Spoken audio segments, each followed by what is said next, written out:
నమస్తే, this is శౌర్య. యుద్ధం నేపథ్యంలోని ఇప్పటి వరకు కూడా అనేక రకాల సవాళ్ళని ఎదుర్కొంటూ ఉన్నాయి అన్ని దేశాలు కూడాను. అయితే ప్రస్తుతం చూసుకుంటే మాత్రము ఏదైతే మన కంప్లీట్ నెట్వర్క్ మీద డిపెండ్ అయిపోయి ఉన్నామో మనందరం కూడా ప్రతిరోజు నిత్యావసరంగా మారిపోయింది అది మనకి. సో అటువంటి వాటికి ఎంత కీలకమైన డేటా సెంటర్స్ ఏవైతే ఉంటాయి, ఈ డేటా సెంటర్స్ ని టార్గెట్ చేస్తూ కూడా ఇప్పుడు దాడులు చేసే ప్రయత్నం చేస్తోంది ఇరాన్. ఆల్రెడీ కొన్ని సంస్థల మీద కూడా దాడులు జరిగాయి అనే వార్తలు అయితే వినిపిస్తున్నాయి. ఈ నేపథ్యంలో అందరూ కూడా చాలా ఒక ఉద్రిక్తమైన పరిస్థితుల్లో ఉన్నారు, ఆలోచిస్తూ ఉన్నారు. సో దీనికి సంబంధించి డీటెయిల్స్ కనుక్కుందాము సీనియర్ జర్నలిస్ట్ దాము బాలాజీ గారి నుంచి. అసలు ఎన్ని డేటా సెంటర్స్ మీద ఇప్పుడు అటాక్స్ జరిగినాయని. నమస్తే సార్. సార్, డేటా సెంటర్స్ మీద వార్ వస్తే మాత్రం నిజంగా ఇది ప్రపంచానికి పెనుముప్పు అని ఎక్స్పెక్ట్ చేయొచ్చేమో. బట్ ఇప్పుడు ఏ డేటా సెంటర్స్ మీద అటాక్ జరిగింది, ఏ దేశం అటాక్ చేస్తుంది? ఇరాన్ లో ఉండే సైన్స్ ఇన్స్టిట్యూట్స్ మీద, యూనివర్సిటీస్ మీద, తర్వాత వాళ్ళ రీసెర్చ్ సెంటర్స్ మీద ఇజ్రాయెల్ అమెరికా దాడులు చేసి ధ్వంసం చేస్తుంది. అంటే ఇరాన్ లో ఉండే టెక్నాలజీ డెవలప్మెంట్ ని, సైన్స్ రీసెర్చ్ ని ధ్వంసం చేయడం అనేది ఇజ్రాయెల్ అమెరికా చేస్తుంది. దానికి ప్రతీకారంగా ఇరాన్ ఏం చేస్తుందంటే గల్ఫ్ దేశాల్లో ఉండే అమెరికా కంపెనీలు, నాలెడ్జ్ సెంటర్స్ కావచ్చు, క్లౌడ్ సర్వీస్ సెంటర్స్ కావచ్చు, ఏ ఇన్ఫ్రాస్ట్రక్చర్ కావచ్చు, వాటి మీద ఇరాన్ కూడా దాడి చేయడం మొదలుపెట్టింది. వాళ్ళు ఏమీ దాచుకోలేదు, ముందే చెప్పారు. మీరు కానీ మా దేశంలో యూనివర్సిటీలు, సైన్స్, టెక్నాలజీ వీటి మీద దాడి చేస్తే మేము వాటిని మీ దేశంలో కూడా చేస్తాం. Same implement. ఇరాన్ ముందు నుంచి కూడా మేము అగ్రెసర్స్ కాదు, మేము ఏ దేశం మీద దాడి చేయం, కానీ మా దేశం మీద దాడి చేస్తే ఈక్వల్ గా మీరు ఎటువంటి వాటి మీద చేస్తే మేము కూడా అటువంటి వాటి మీద చేస్తాం అనేది ఎప్పటి నుంచి చెప్తుంది, అదే చేసుకుంటూ వెళ్తుంది. కాకపోతే ఇరాన్ బలం వాటితో పోలిస్తే వీక్. కానీ ఆ వీక్ అయినా కూడా, అంటే వాళ్ళు 100 వేస్తే వీళ్ళు 10 వేసినా డ్యామేజ్ ఎక్కువ జరుగుతుంది. ఎందుకంటే వల్నరబుల్ గా ఉంటాయి అవన్నీ డేటా సెంటర్స్.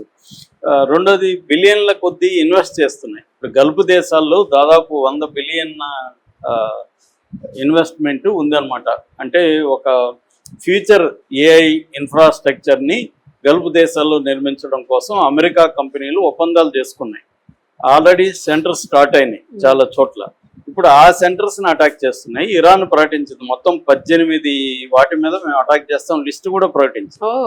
ఆ లిస్ట్ లో అమెజాన్ ఉంది, యాపిల్ ఉంది, గూగుల్ ఉంది, మెటా ఉంది, మైక్రోసాఫ్ట్ ఉంది, ఎన్విడియో ఉంది, టెస్లా ఉంది, ఐబిఎం ఉంది, ఇంటెల్ ఉంది, జేపీ మోర్గాన్ ఉంది, డెల్ ఉంది, సిస్కో ఉంది, హెచ్పి ఉంది, ప్లాంటర్ ఉంది. ఇలాగ మొత్తం 18 కంపెనీల లిస్టు ఓపెన్ గా అనౌన్స్ చేసేసాయి. వాటిని మేము కొడతామని చెప్పారు. ఇప్పటి వరకు ఏంటంటే బహ్రెయిన్ లో హమాలా టెలికాం సర్వీసెస్ ఉంది, ఆ కంపెనీ మీద అటాక్ చేశారు. ఆ కంపెనీని అమెజాన్ వెబ్ సర్వీసెస్ ని కూడా వాళ్ళు టేక్ ఓవర్ చేసి ప్రమోట్ చేస్తున్నారు. దాని మీద అటాక్ చేశారు. దాని మీద 2 సార్లు చేశారు. యుఏఈలోనూ చేశారు, బహ్రెయిన్ లో చేశారు. అలాగే దుబాయ్ ఒరాకిల్ దీని మీద చేశారు. అట్లాగే అబుదాబిలో GG2 గూగుల్ది దాన్ని చేశారు. ఇలాగ ఇప్పటికి 4-5 సెంటర్స్ మీద అటాక్ చేశారు. సో ఒకటేంటంటే మీరు మా వాటి మీద చేస్తున్నారు కాబట్టి మేము మీ వాటి మీద చేస్తున్నాం ఒకటైతే. 2, వీళ్ళు యుద్ధానికి కూడా పరోక్షంగా హెల్ప్ చేస్తున్నారు. ఎవరు? టెస్లాకి సంబంధించిన స్టార్లింక్ కంపెనీ ఇంటర్నెట్ ప్రొవైడ్ చేయడం, వాళ్ళు గైడెడ్ మిసైల్స్ ని గైడ్ చేయడానికి ఆ టెక్నాలజీ ఉపయోగించడం. అట్లాగే ఏఐ ప్లాట్ఫామ్స్ చాలా, శామ్ ఆల్ట్మన్ ChatGPT ఉంది కదా, వరల్డ్ కానీ, క్లాడ్ ఏఐ కానీ, ఇలాంటి వాళ్ళంతా కూడా అమెరికా డిఫెన్స్ కంపెనీలతో టైఅప్ అయిపోయి అక్యురేట్ గా, ఎలా ఇప్పుడు స్కూల్ మీద కూడా అక్యురేట్ గా కొట్టడానికి ఏ ఉపయోగపడింది అని. సో కాబట్టి మీరు మా మీద మా ప్రజల మీద, మా పిల్లల్ని చంపడానికి మీరు అమెరికాకి హెల్ప్ చేస్తున్నారు కాబట్టి you are the legitimate targets. కాబట్టి మేము కూడా మీ వాటి మీద అటాక్ చేస్తాం అనేది ఇరాన్ లాజిక్. అయితే ఇక్కడ ఇండియా లింక్ కూడా వచ్చింది దీంట్లో. ఇండియా లింక్ ఎందుకంటే ఒక్కొక్కసారి యుద్ధం అనేది నష్టమే కదా, లాభం కూడా ఉంటుంది. అలాగే ఇప్పుడు ఈ డేటా సెంటర్స్ మీద దాడి చేయడం వల్ల ఆ పెట్టుబడులన్నీ ఇండియాకి డైవర్ట్ అవుతుంది అన్న ఒక లాజిక్ కూడా వస్తుంది. ఆ లాజిక్ ప్రకారం ఏంటంటే ఆల్రెడీ గత 6 నెలల్లో ప్రతి అతిపెద్ద కంపెనీల CEOలందరూ ఇండియాకి వచ్చారు. మనం నెట్వర్కింగ్ అవన్నీ చేస్తున్నాం. సో దానికి సంబంధించి అమెజాన్ ఆల్రెడీ 17.5 బిలియన్ల ఇన్వెస్ట్మెంట్ ఇండియాలో చేయబోతుంది, ఒప్పందం చేసుకుంది. 2029 నాటికి 17.5 బిలియన్ల ఇన్వెస్ట్మెంట్ అమెజాన్ వెబ్ సర్వీస్ వాళ్ళు చేయబోతున్నారు, సెంటర్స్ పెడుతున్నారు. అట్లాగే గూగుల్ది డేటా సెంటర్ వైజాగ్ లో 15 బిలియన్లు ఏఐ హబ్ అక్కడ పెట్టబోతున్నారు. అట్లాగే ఇప్పటి వరకు ఏంటంటే 1.3 గిగావాట్ కెపాసిటీ ఉండే ఏఐ సెంటర్స్ ఇండియాలో వచ్చాయి. ఇది 2030 నాటికి 6.5 గిగావాట్ల దీనికి వెళ్ళబోతుంది. సో ఓవరాల్ గా దాదాపు 100 బిలియన్ల ఇన్వెస్ట్మెంట్ ఇండియాలో ఇవన్నీ పెడుతున్నాయి.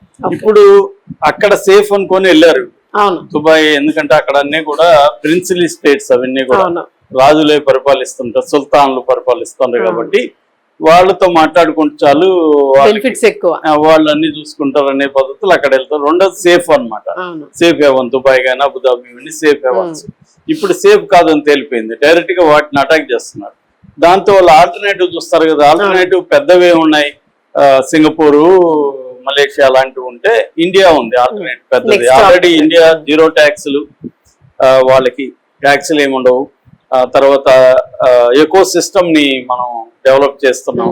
ఇండియా కూడా చాలా మొన్న బడ్జెట్ లో కూడా చాలా కేటాయించింది, ముఖ్యంగా ఏ ఇన్ఫ్రాస్ట్రక్చర్ మీద ఇండియా ఫోకస్ చేస్తుంది. కాబట్టి ఇప్పుడు ఆ సెంటర్స్ ఇండియాకి షిఫ్ట్ అయ్యే అవకాశం ఉంది. ప్రభుత్వం కూడా ప్రోయాక్టివ్ గా పనిచేస్తూ మీకు దుబాయ్ అక్కడ ఏమేమి కల్పిస్తాం, మేము కూడా కల్పిస్తాం. రెండోది మీకు అక్కడ లేని రక్షణ ఉంటుంది, ఎందుకంటే మంది తటస్థ దేశం కాబట్టి ఏ యుద్ధం జరిగినా పాకిస్తాన్ తో కూడా పెద్ద యుద్ధాలకైతే వెళ్ళదు ఇండియా, చిన్న చిన్నవి ఏమన్నా జరుగుతాయి తప్ప. ఎందుకంటే 2 దేశాల్లో కూడా న్యూక్లియర్ వెపన్స్ ఉన్నాయి కాబట్టి ఊరికే ఉరుములు తప్ప, మెరుపులు ఉరుములు తప్ప నిజంగా పిడుగుపడేది ఏమి ఉండదు. హడావిడి చేస్తారు అంతే, చిన్న చిన్న ఇవి చేస్తారు తప్ప సర్జికల్ స్ట్రైక్స్ లాంటివి. ఈ స్థాయిలో యుద్ధం అనేది 2 దేశాలు కూడా వెళ్ళవు, ఎందుకంటే ఇద్దరికి సూసైడ్ కాబట్టి. ఎప్పుడు కూడా న్యూక్లియర్ వెపన్స్ ఉన్న స్టేట్స్ యుద్ధాలు చేసుకో. న్యూక్లియర్ వెపన్స్ లేని ఇరాన్ లాంటి దేశాలు, ఆఫ్ఘనిస్తాన్, ఇరాక్, లిబియా ఇవేవి న్యూక్లియర్ వెపన్స్ లేవు. న్యూక్లియర్ వెపన్స్ ఉన్న దేశాల మీదకి ఏవి కూడా యుద్ధానికి పోవు. అందుకని ఆ రకంగా ఇండియా సేఫ్. రెండోది ఇండియన్ ప్రభుత్వం వీళ్ళకి 0 ట్యాక్స్ వేస్తుంది, అనేక రాయితీలు కల్పిస్తుంది, ఎకో సిస్టమ్ డెవలప్ చేస్తుంది. కాబట్టి ఇక్కడ పెద్ద యాంటీ రావద్దని పెద్ద ఉద్యమాలు కూడా ఏమి లేవు. కాబట్టి అన్ని రకాలుగా ఇండియా ఆల్టర్నేటివ్. కాబట్టి ఇప్పుడు ఈ యుద్ధం వల్ల ఇండియాకి కలిగే ఉపయోగాలు ఇది ఒకటి అనమాట. అక్కడ ఉన్న ఈ నాలెడ్జ్ సెంటర్స్, డేటా సెంటర్స్ ఇవన్నీ ఇండియాకి వచ్చే అవకాశం ఉంది అనేది చాలా మంది చెప్తున్నారు. కాకపోతే ఇండియా ఒకటే కాదు డెస్టినేషన్, అటు సింగపూర్ ఉంది, సేఫ్ హెవెన్స్ అక్కడ కూడా ఉన్నాయి, అటు కొన్ని వెళ్ళే అవకాశం ఉంది. కానీ ఇండియాకి కూడా డైవర్ట్ అయ్యే అవకాశం ఉంది. సో ఏదేమైనా ఇప్పుడు గల్ఫ్ లో మాత్రం గల్ఫ్ ఎకనామీ కంప్లీట్ గా దెబ్బతింటుంది. అమెరికా ఆల్రెడీ అక్కడ పెట్టుబడులు పెట్టింది కాబట్టి ఇప్పుడు ఆ పెట్టుబడులన్నీ ప్రశ్నార్థంగా మారుతాయి.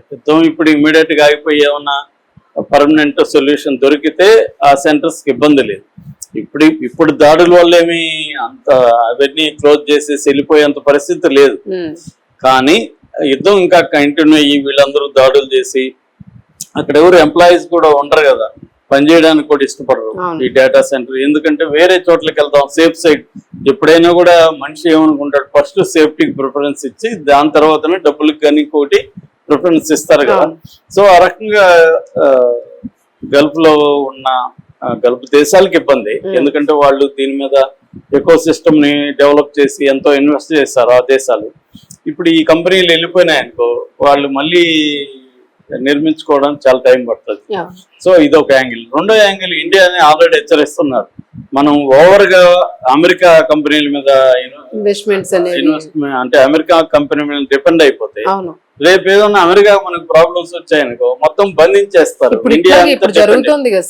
కాబట్టి అలాగా కాకుండా మన చైనా లాగా మనం కూడా నేటివ్ ఇన్ఫ్రాస్ట్రక్చర్ ని, నేటివ్ ఏఐని ఇన్ఫ్రాస్ట్రక్చర్ బిల్డప్ చేయాలి తప్ప మనం ఏదో వస్తున్నాయి రావడమే గ్రేట్ అన్నట్టుగా మనం మొత్తంగా వాటి మీద డిపెండ్ అయిపోతాయి. ఇప్పుడు ఒకసారి ఊహించుకోండి, మనకి ఈ అమెజాన్ క్లౌడ్ కానీ, గూగుల్ క్లౌడ్, తర్వాత మెటా ఇవన్నీ ఇండియాలో బంద్ చేశాయనుకో మన ఆర్థిక వ్యవస్థ మొత్తం స్తంభించిపోతుంది. దాని మీద డిపెండ్ అయిపోయినాం.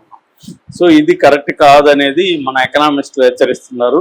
ఆత్మ నిర్భర్ భారత్ అని అంటున్నారు కదా, అది అమలు చేయాలా, ఊరికే ప్రచారం కాదు, అది రియల్ గా అమలు చేసి మనం ఇండిజినస్ ప్లాట్ఫామ్స్ ని డెవలప్ చేసుకోవాలి. ఎందుకంటే ఇప్పుడు గూగుల్ ఆ మధ్య కూడా GPS మేము ఇవ్వమని చెప్పారు, యుద్ధం కార్గిల్ అప్పుడు కూడా మేము మీకు హెల్ప్ చేయమని చెప్పారు. రేపు యుద్ధాలు వచ్చినప్పుడు వీళ్ళు GPS ల మీద డిపెండ్ అవుతాం, వీళ్ళ గైడెన్స్ సిస్టమ్ మీద, వీళ్ళ క్లౌడ్ సర్వీస్ మీద డిపెండ్ అయితే రేపు అమెరికా పాకిస్తాన్ ఒకటే మేము మీకు హెల్ప్ చేయమన్నప్పుడు మనం దెబ్బతింటాం కదా. అందుకని ఆల్టర్నేటివ్ గా ఇండియా కూడా డెవలప్ అవ్వాలనేది చెప్తున్నారు. అది కరెక్టే యాక్చువల్ గా. మరి ఇండియా ఎలా స్పందిస్తుంది అనేది చూడాలి. సార్ ఇప్పుడు ఇన్ కేస్ ఒకవేళ అవి డైవర్ట్ అయినాయి అనుకోండి మనకి, సో అవుట్పుట్ ఆ సోర్స్ మన అవుట్పుట్ ఇవ్వగలుగుతామా సార్ మనకున్న దీంతో? అంటే అవి మనకేంటంటే every year 15 lakh engineering graduates వస్తారండి. అట్లాగే మనం టెక్నికల్ గా వరల్డ్ వైడ్ గా మనం సర్వీసెస్ ఇవ్వడంలో నెంబర్ 1 లో ఉన్నాం. కాబట్టి అన్ని రకాలుగా మనం ఇవ్వగలుగుతాం, అదేమి సమస్య లేదు. Thank you sir.